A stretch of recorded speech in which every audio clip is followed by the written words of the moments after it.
Hello friends, स्वागत करता हूँ आपके अपने चैनल माइल्स विथ कृष्णा पे। ये एक पुरानी वीडियो है 2019 फरवरी की, जब मैं और मेरे साथ लक्ष्मी नारायण मिश्रा जी गोरखपुर से पोखरा गए थे। ये हम लोगों की पहली लंबी ट्रिप थी, बाइक ट्रिप थी। इसे हमने काफ़ी एंजॉय किया। उस वक्त हम इस वीडियो को अपलोड नहीं कर पाए थे।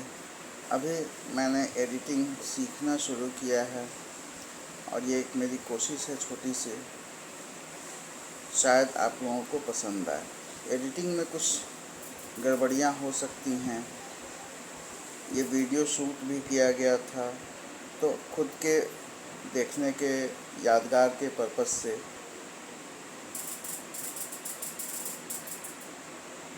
हम लोग सुबह गोरखपुर से निकल रहे हैं। ये गोरखपुर के लोकल बाज़ार हैं, जिन्हें पार करते हुए हम लोग सुबह 10 बजे के करीब गोरखपुर से निकले थे।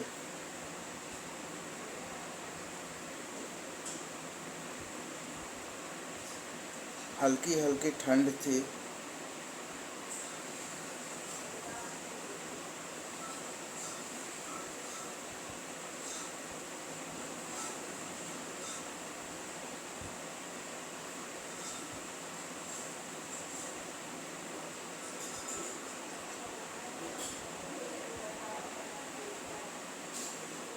लोकल बाज़ार की भीड़ भाड़ और ट्रैफिक काफ़ी थकाऊ होते हैं।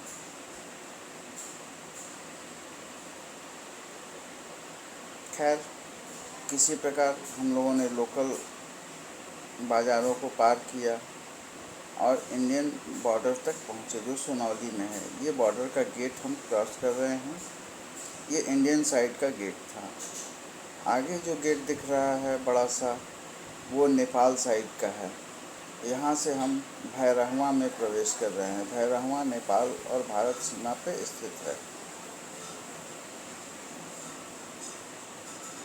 आगे ये भंसार ऑफिस है नेपाल का, जहाँ हमें अपनी बाइक के लिए भंसार टिकट कटवाना होगा। इसके बाद ही हम नेपाल में अपनी बाइक लेकर घूम सकते हैं। छोटी मोटी कागजी कार्यवाही होती है, एक फॉर्म भरना होता है और कुछ पैसे होते हैं उनके प्रतिदिन के हिसाब से, जो आपने जमा कर देना है। खुद से भी कर सकते हैं और वहाँ कई लोग भी उपलब्ध होते हैं जो आपको थोड़ी सा सहूलियत के हिसाब से आपके काम करवा देते हैं। हमारे केस में हमने 3 दिन का भंसार लिया था, जिसके लिए हमें 500 रुपये चुकाने पड़े थे इंडियन करेंसी में। भंसार कटवाने के बाद हम आगे भैरहवा से बढ़ रहे हैं।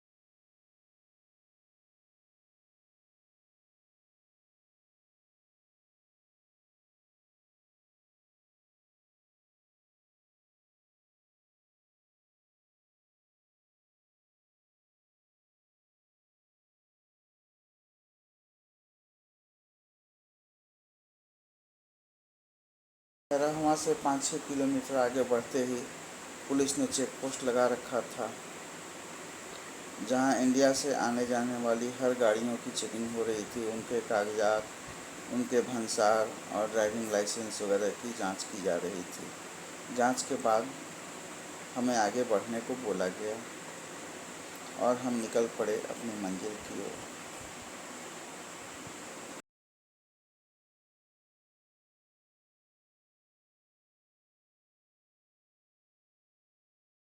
हमें आगे बुटवल तक ऐसे ही मैदानी रास्ते मिलने थे।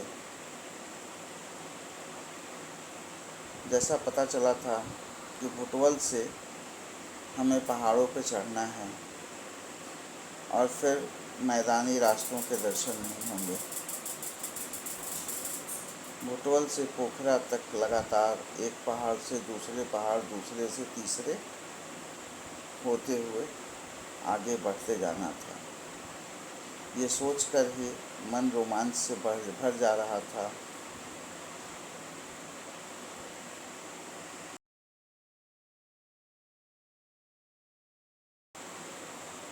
और जिसके लिए हम इतनी दूर से आ रहे थे, वो नज़ारे अब सामने दिखने लगे थे। इसका मतलब अब हम भुटवल पहुंच चुके थे, पहाड़ दिखने शुरू हो चुके थे और अब बस मन में एक ललक थी कितनी जल्दी पहुंच जाएं इन पहाड़ों पर। आखिर इन्हीं पहाड़ों को देखने के लिए तो इतनी दूर से आए थे।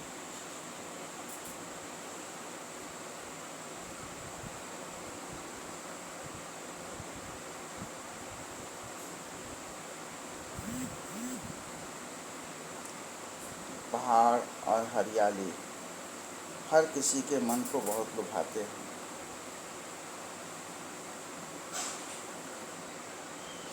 खासकर हम मैदानी क्षेत्रों में रहने वाले लोग।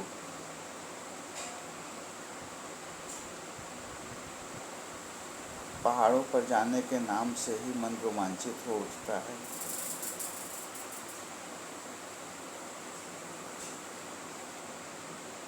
अब हम पहाड़ों पे पहुंच चुके थे। शुरुआत हो चुकी थी पहाड़ों पे चढ़ाई की। हालांकि रास्ते बहुत अच्छे नहीं थे, काफ़ी टूटे हुए रास्ते थे। मरम्मत का कार्य चल रहा था, जिसकी वजह से पत्थर और रेत ढोने वाले ट्रक काफ़ी संख्या में मिल रहे थे। बहुत धूल थी। कभी कभी तो लग रहा था अगर ऐसे ही रास्ते मिले तो कैसे शाम तक पहुंच पाएंगे हम।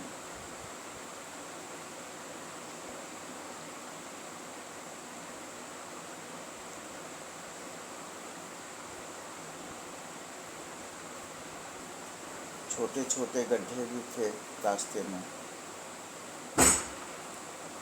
और उनमें बालू और मिट्टी मिलकर कीचड़ सा बना रखे थे, जिसकी वजह से बाइक से चलने में डर भी लग रहा था।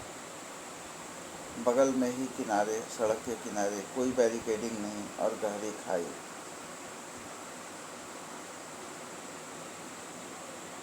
लेकिन जाने का, पहुंचने का, घूमने का एक जुनून था जिसने डर को कभी हमारे ऊपर हावी नहीं होने दिया। और हम बढ़ते गए अपनी मंजिल की तरफ। मंजिल पर पहुंचने का रोमांच तो अलग होता है, मगर ये रास्ते भी हमारा जोश दुगना कर देते हैं।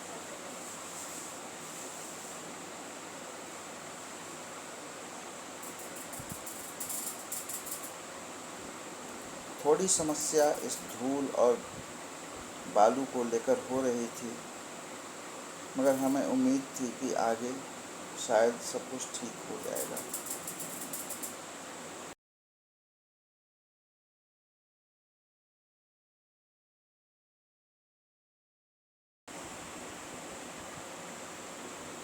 हम बढ़े जा रहे थे, दोपहर हो चुकी थी। हमारी पूरी कोशिश थी शाम का अंधेरा होने से पहले हम पोखरा पहुंच जाएं। एक तो पहाड़ी रास्ते, दूसरा अनजान रास्ते थे हमारे लिए। पहली बार हम जा रहे थे। हमारे मोबाइल के गूगल मैप्स वगैरह भी काम नहीं कर रहे थे।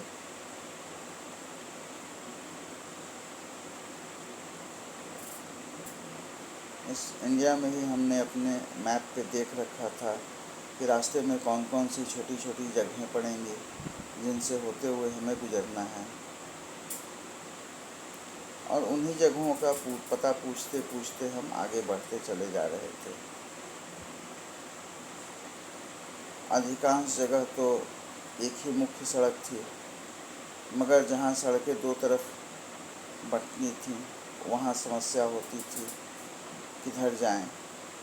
तो रुककर फिर पूछना पड़ता था किन्हीं से, वहाँ के स्थानीय लोगों से। अच्छी बात ये रही कि वो सभी हिंदी वगैरह भी जानते थे, तो कहीं कोई भाषा को लेकर समस्या नहीं हुई। कई बार लगता ही नहीं था कि हम किसी दूसरे देश में हैं।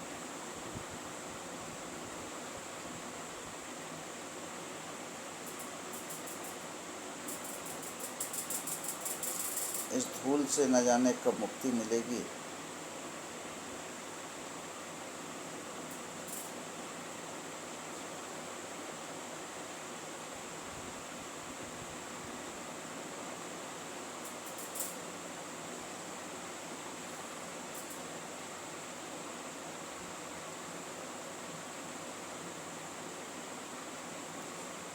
कहीं कहीं रास्ते पतले थे और निर्माण कार्य में लगी हुई गाड़ियों की वजह से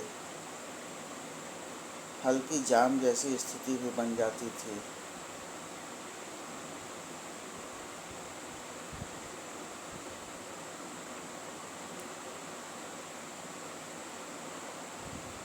रास्ते बहुत अच्छे नहीं थे, इसलिए हम अपनी पूरी रफ्तार से आगे नहीं बढ़ पा रहे थे।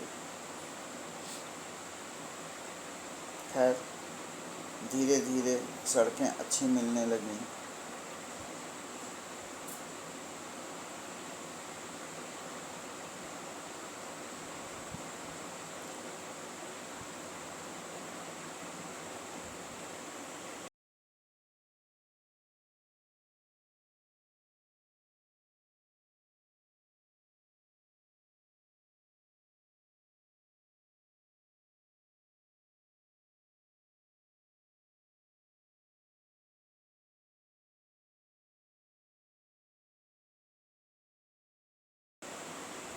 पिछले 1 डेढ़ घंटे से धूल और टूटी हुई सड़कों पर गाड़ियां चला चला कर हम थक चुके थे, लेकिन आगे अब अच्छी सड़कें मिलने लगीं और इसने हमारी थकान को कुछ हद तक कम कर दिया था। अब इंतज़ार हमें था कि कोई अच्छी सी खाने की जगह मिले ताकि हम अपने दोपहर का भोजन ले सकें।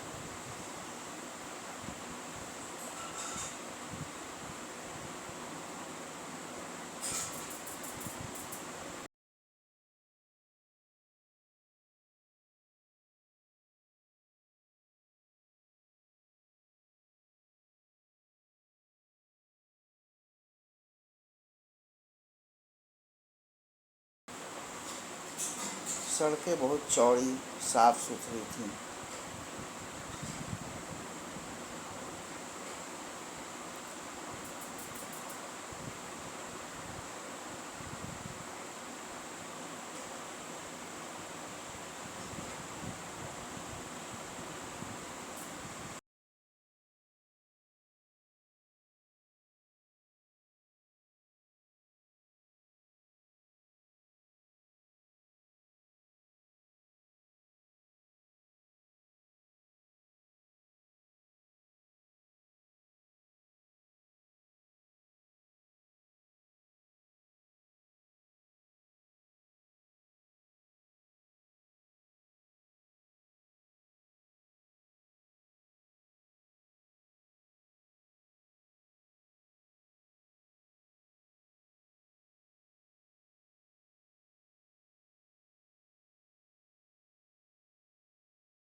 रात्रि विश्राम के बाद अगले दिन सुबह हम लोगों ने सबसे पहले पीस पगोड़ा जाने का निश्चय किया। पीस पगोड़ा पोखरा के पास ही बौद्ध शांति स्तूप है, जो काफ़ी ऊंचाई पर बना है। वहाँ जाने के दो रास्ते हैं। एक तो पक्का रास्ता बना है जो काफ़ी सुगम और आसान है, मगर उसकी जगह हमने एडवेंचर के लिए इस कच्चे रास्ते को चुना। अब ये रास्ता बन ही रहा था, कच्चा था, सिर्फ मिट्टी भरी हुई थी। काफ़ी तीखी चढ़ाई थी, मगर रॉयल एनफील्ड के इंजन ने हमें निराश नहीं किया।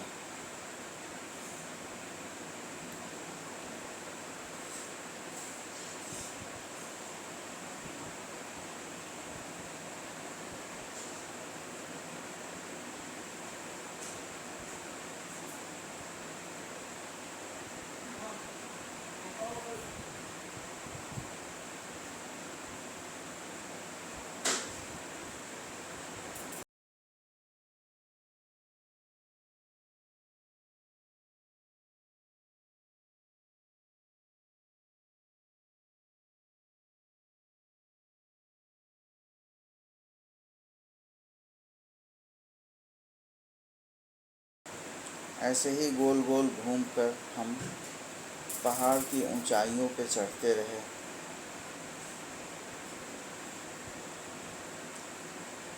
जब किनारे नीचे की तरफ देखते थे तो एक अंदाज़ा लगता था कि अब हम कितनी ऊंचाई पर आ गए हैं। मकान और लोग छोटे छोटे दिखते थे। अद्भुत नज़ारा था।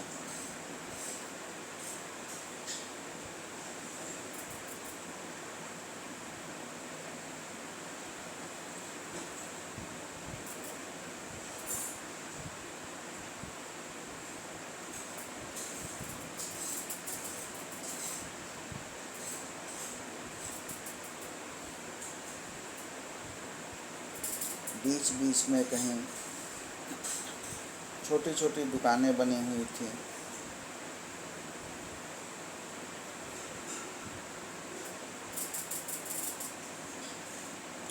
जिनमें चाय, कोल्ड ड्रिंक्स और पानी वगैरह आप ले सकते हैं।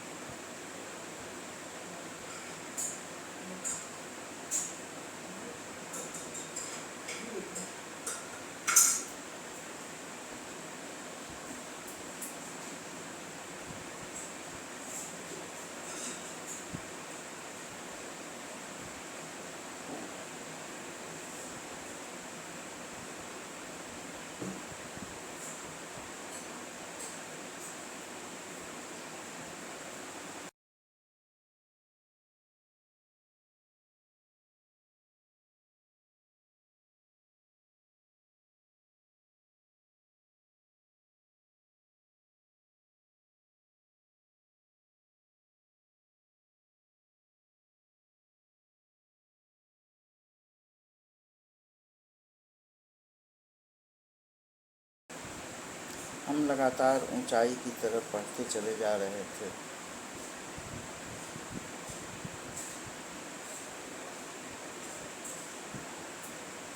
जैसे जैसे ऊंचाई पे बढ़ते जा रहे थे, ठंड भी बढ़ती जा रही थी।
अंततः हम इस स्तूप तक, पीस पगोड़ा तक पहुंचने में कामयाब रहे। यहाँ कुछ छोटी मोटी दुकानें थीं जहाँ आपके नाश्ते का प्रबंध था। अब बाइक यहाँ से ऊपर ले जाना संभव नहीं था। यहाँ से आगे जाने को सीढ़ियाँ बनी हुई थीं और उन सीढ़ियों को पैदल ही चढ़ के आपको पहुँचना था। हमने बाइक लगा दी, ऊपर पहुँचे और सामने ये कंचनजंगा की बर्फ़ से ढकी चोटियाँ दिख रही थीं। आखिर इसी बर्फ़ को देखने तो हम इतनी दूर से आए थे। स्तूप के ऊपर पहुंचकर हम काफ़ी दूर तक देख पा रहे थे और जिधर देखते थे उधर बस हिमालय की चोटियां ही दिखती थी, बर्फ़ से ढकी हुई। खैर, स्तूप के अंदर हम कुछ कारणवश बहुत ज़्यादा रिकॉर्ड नहीं कर पाए, वीडियो नहीं बना पाए और वहाँ से अब वापसी की तैयारी में थे। और जैसा मैंने आपको बताया था कि एक पक्का रास्ता बना हुआ है उस पीस पगोड़ा तक जाने के लिए, तो वापसी में हमने इस पक्के रास्ते को पकड़ना तय किया। काफ़ी घुमावदार रास्ता और उतनी ही ज़बरदस्त ढलान भी। थोड़ा सा संतुलन होना आपके लिए घातक हो सकता था ऐसे रास्तों पे। खैर, हम धीरे धीरे सावधानी पूर्वक आगे बढ़ते गए और नीचे की तरफ जाने लगे।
पीस पगोड़ा के बाद अब हम वापस नीचे पोखरा की तलहटी में पहुंचने के रास्ते में।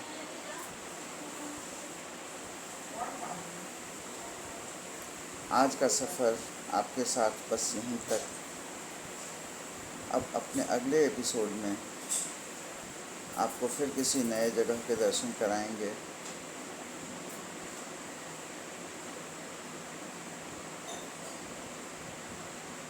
हमारे साथ जुड़े रहने के लिए आप सभी का बहुत बहुत धन्यवाद। इस वीडियो के बारे में आपके सुझाव हमें सुधार के लिए प्रेरित करेंगे।